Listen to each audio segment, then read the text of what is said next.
You pay a carpenter $80 an hour to fix your deck, but the person swinging the hammer only takes home $20. Most people wonder where the rest of that money goes. In 2025, America faces a crisis nobody saw coming, with a shortage of 439,000 skilled workers. Yet the wages for these tradesmen have barely moved in decades when adjusted for inflation. We are watching the slow, painful death of a profession that once built the American middle class. This is the story of how home repair stopped paying, and who is actually keeping the money. Go back to 1970, when carrying a union card in the building trades meant you had a future rather than just a job. A carpenter in Chicago or New York could support a family of 4 while buying a home and retiring with a pension on a single income. The data paints a stark picture because the median home price in the early 70s was roughly 3 times a carpenter's annual salary. That ratio has exploded to over 8 times in many cities today. Unions represented over 40% of the construction workforce back then, which forced employers to pay living wages or face empty job sites. It wasn't paradise, but the math worked, because a hard day's work bought you a piece of the country you were building. That power was about to be dismantled, piece by piece. The collapse didn't happen by accident.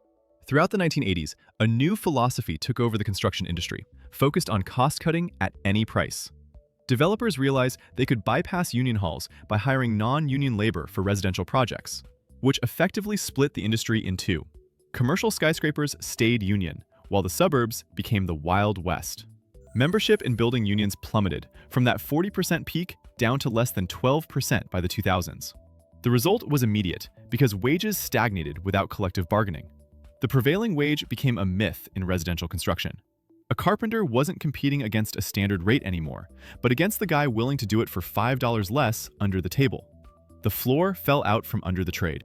Then came the paperwork trick that ruined everything, when employers started pushing workers to become independent contractors. It sounds great to be your own boss, but it was actually a way for companies to offload their tax burden.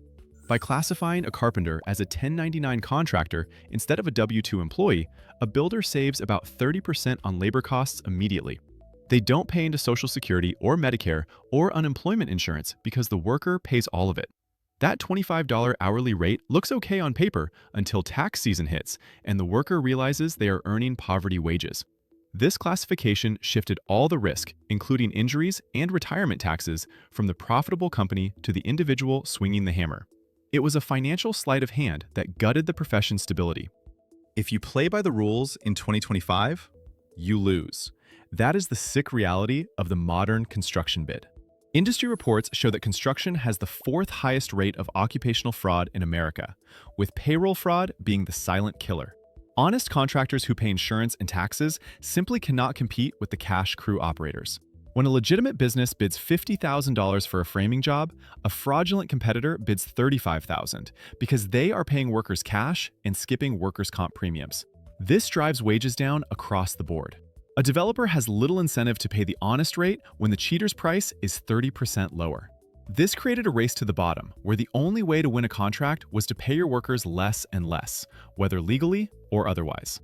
We are uncovering the hidden economics of every major industry this year. If you want to know where your money is actually going, make sure to follow our ongoing investigations. We can return to the job site now. Walk onto a job site today and try to figure out who actually works for whom, because it is nearly impossible.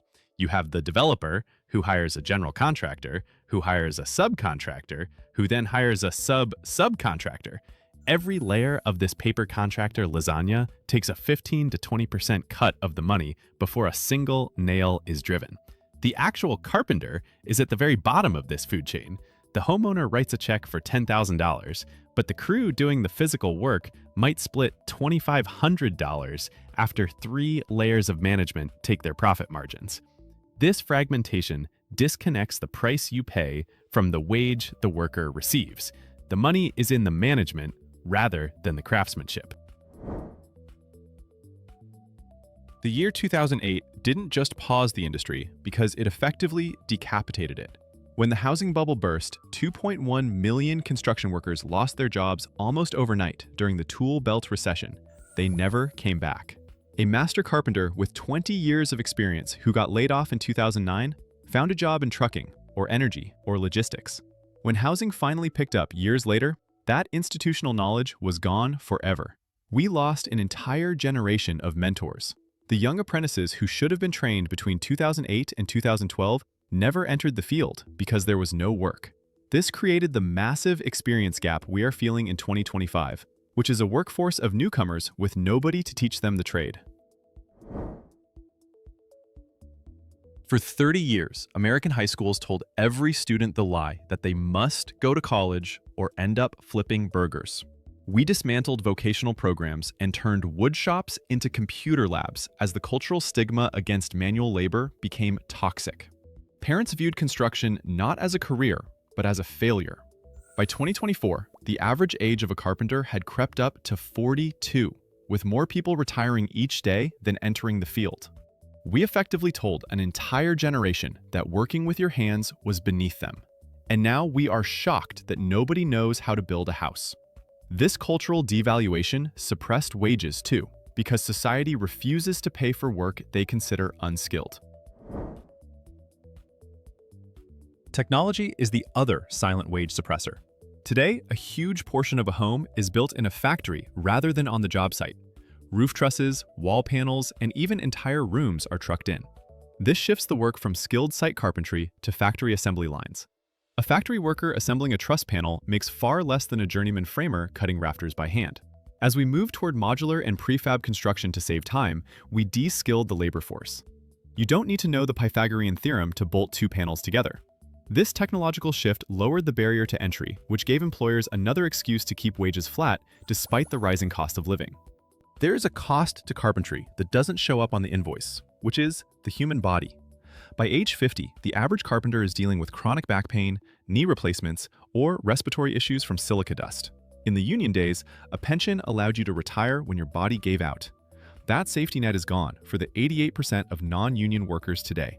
They are working without a lifeline. When you calculate the real wage of a carpenter in 2025, you have to subtract the future medical bills and the lack of retirement matching. A wage of $30 an hour looks a lot worse when you realize your career has a physical expiration date that hits 20 years before you can collect Social Security. The construction industry relies heavily on immigrant labor, often undocumented, to keep costs artificially low.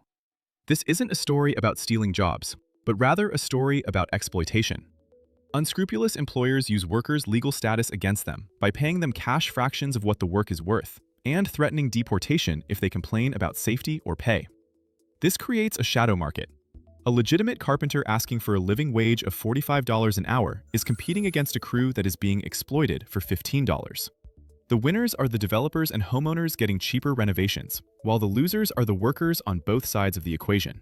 By December 2025, the industry is panicking.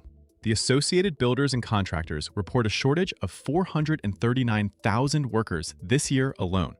Basic supply and demand suggests this scarcity should cause wages to skyrocket, but they are only creeping up. The pricing structure of the industry is broken. Homeowners and banks have an expectation of what a square foot costs, and they simply stop building if the price goes too high.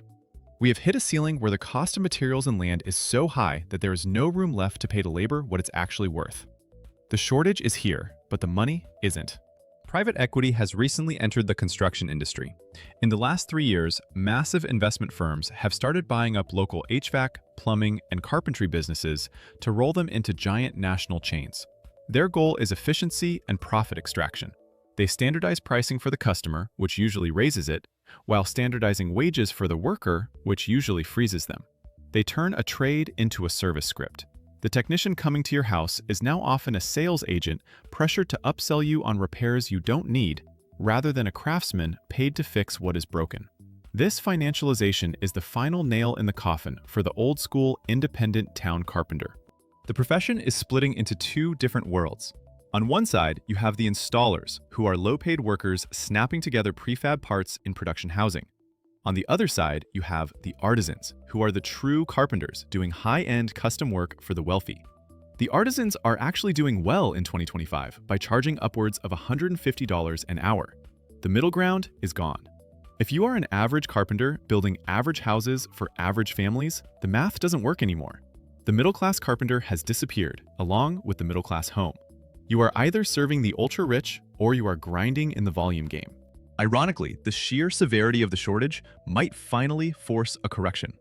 We are seeing major increases in trade school enrollment for the first time in decades, as Gen Z realizes a degree doesn't guarantee a job. Some states are cracking down on payroll fraud after realizing how much tax revenue they are losing. As the older generation retires, the few remaining skilled carpenters are gaining massive influence.